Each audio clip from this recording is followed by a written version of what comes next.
Hello, hey, howdy, and what's up? A few weeks ago, I went to the Texas Latino Comic Con and I came back recharged and ready to create. As you know, we've been working on a fantasy western story called An Ounce of Truth. Because I wanted to get the trailer for my husband's western fantasy story out before this, we decided to push back this video to avoid spoiling too many details. If you haven't seen the trailer, you should definitely check it out. If you have seen it, you may have noticed there was a lot of AI concept work. That's because I was still working on some of the character design, which is what this video is about. To start, I used my mannequin figure to find a pose I wanted for the main character. He's a mysterious stranger that arrives at night and goes by the name of Oz. Get it? Oz? Ounce? Oz. Ounce. A lot of the character inspiration for Oz came from the drawing I did in my last sketchbook of a runaway cowboy. We also used Clint Eastwood in his western movies and a few other cowboys on Pinterest. A main theme of the story is greed, and Oz is no exception to this. We actually wanted each character to be majorly flawed and for none of them to be pure perfect character that 100% walks the line. The only thing we know about Oz is that he left his home out east and is trying to start anew. Once I dropped my sketch into the iPad, I started refining the sketch and adding important details and changing up some things. I gave him a pistol and a duffel bag to add to the runaway vibes.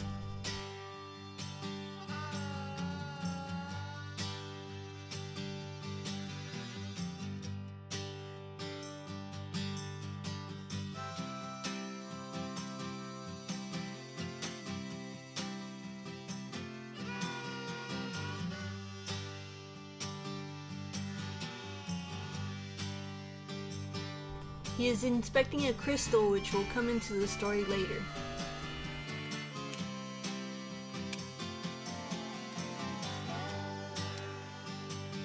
As you can also see, he has a full face of hair on this round of edits.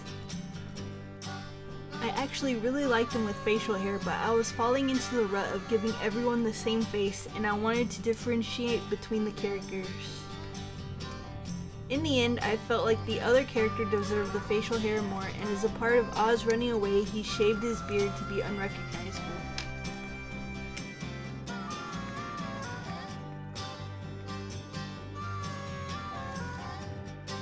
This is that character, the cowboy centaur that started this whole thing, Steve. He is ridiculously loyal, and that wouldn't be a problem if the people he was loyal to were better people. I gave him the beard and also medium length hair so that it blows in the wind when he gallops into the sunset. Because Steve isn't encumbered by holding reins, he is extremely good at roping and most things that other cowboys struggle with while riding. Because I had already drawn Steve before, I only needed a reference for a forward-facing horse. Otherwise, from the waist up, he was just a dude with an upraised arm. The only real changes I made for Steve were the rolled up sleeves, the roping gloves, and his longer hair. For color schemes, I put Oz in greens as a reference to the Wizard of Oz and Emerald City.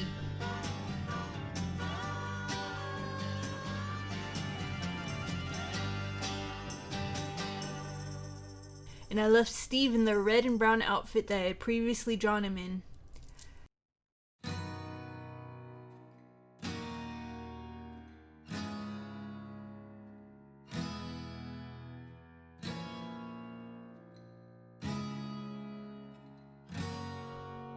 Used a special brush for the rope effect. For the background, I drew a simple desert and I planned to put a starry night with the light source in front of them as if they were approaching a town. I still feel like something is off about their faces. Maybe the line work is making them look two-dimensional. It's something I'd like to fix in the future, but at this point I think I was looking at it for too long. Next came the mystery character. Why is she a mystery? Because she required a reevaluation and a complete character design after I had already finished the design, cover, and video edit. Yes, this threw off my entire production schedule, and yes, my husband owes me donuts and coffee for this. So let's start with the original design. Her name is Cinta, and she was a Navajo-inspired Druid-type character that can shapeshift into a bear. I wanted to be very respectful of the Navajo culture and do my due diligence in finding references and names for the items she had.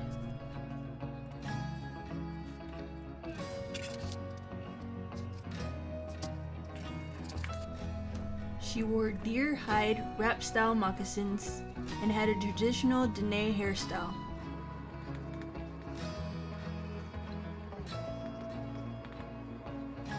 I wanted to give her face indigenous characteristics and refrain from using the stereotypical indigenous braids for this character or hypersexualizing her. This hairstyle represents the wisdom being held close to your head.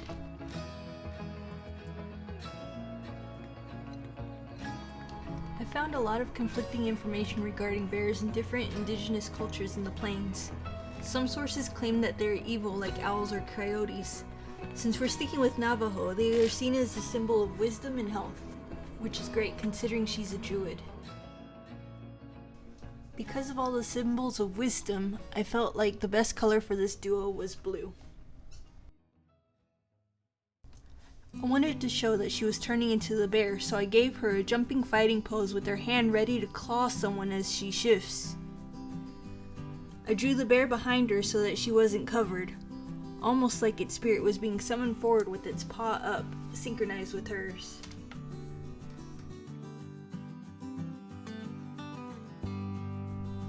After that, I did a night sky and I threw it behind the characters. I made the JPEGs and Photoshop files and sent them off to the author. I spent a day editing this video and then sat back and relished in a job well done. That was until we did further research into the shapeshifters among indigenous cultures. Apparently, there is already a concept for this which is not positive among them. They are called skinwalkers and they're no bueno. Apparently, only witches or people that practice bad magic can turn into an animal. They are the antithesis of the values and traditions of the Dene and are regarded as evil. That being said, we felt weird about giving her all the symbolism that aligned with the Dene. On the flip side, we also didn't want to change the main character to be truly evil. We thought about not making her character indigenous, but we didn't want to remove the only non-white character and erase the fact that the indigenous people did exist in the Wild West. We thought about switching her and Steve's cultures since Steve would also have ties to the land, but the story was struggling. In the end, we decided that she would be the witch, as it gave her the flaw that she previously lacked. However, she would clearly state that she did not represent the views of the people and that she was cast out because of her abilities. We would also make it a point to include actual representations of the indigenous people and that we would use the original drawing as a separate character. So I went back to the drawing board, starting with her hair. Because hair is so important in the culture, one option was that it would be cut almost like severing the ties to her people.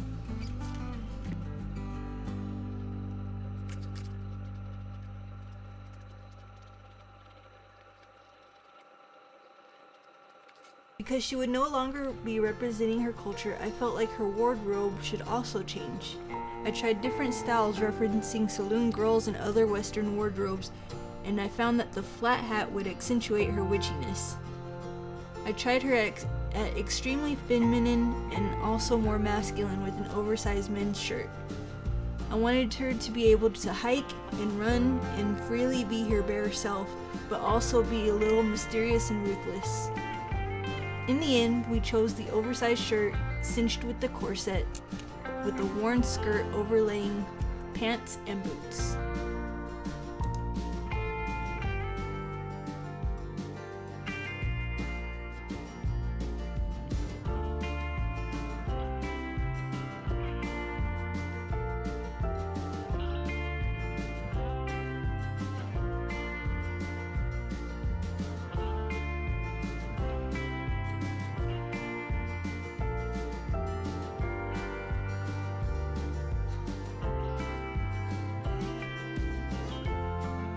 the redesign, my husband mentioned that it would be cool if she had tattoos or markings on her skin that lit up when she turned into a bear, much like Aang in the Avatar, except for these would be twisted and curled to show her chaotic nature.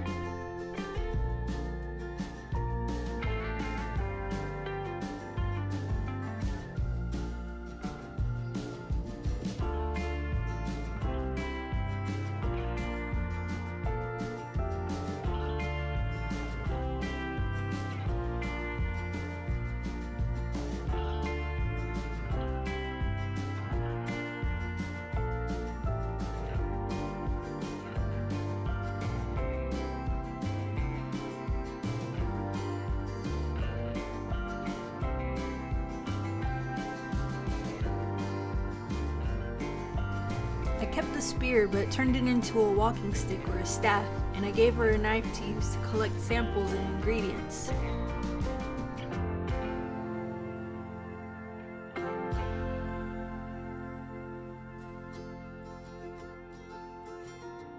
I used the light brush to highlight her tattoos.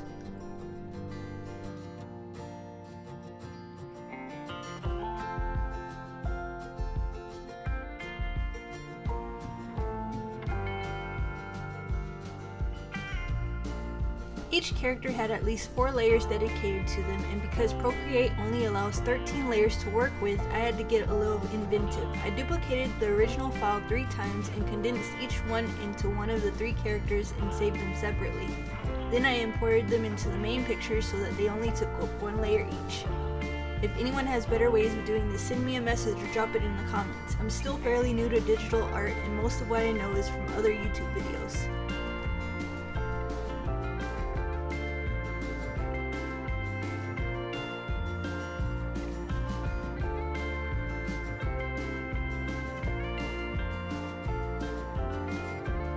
My husband also mentioned that he would like to change the background to a whole western town with a saloon and a store and an apothecary, since I was already changing so much. Because that's just a tiny change, right? I don't know, man. Have you ever drawn a whole town?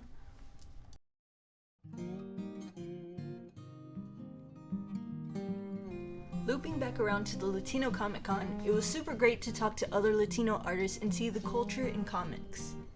Maybe one of these days I can go through the haul of comics that I got and show which ones were my favorite.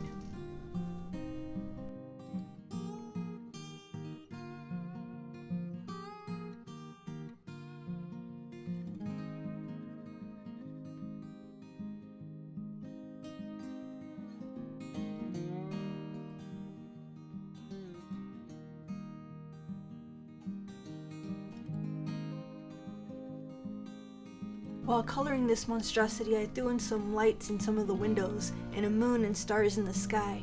I gave everything a forward shadow, and then I put another light source in front of them to make it feel like they were headed towards something exciting, for the reader to find out later. I also put a shadow behind the characters that would be cast by this new light source.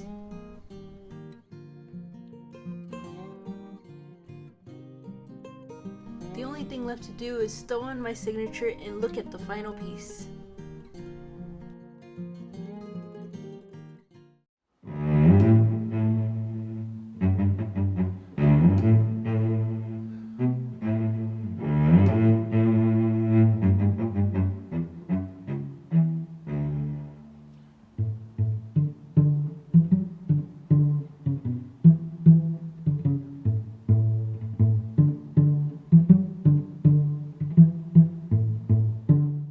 If you like this type of character design, go ahead and give the video a like and subscribe and tell all your friends about us. I guess with that, I'll see you when I see ya. Bye!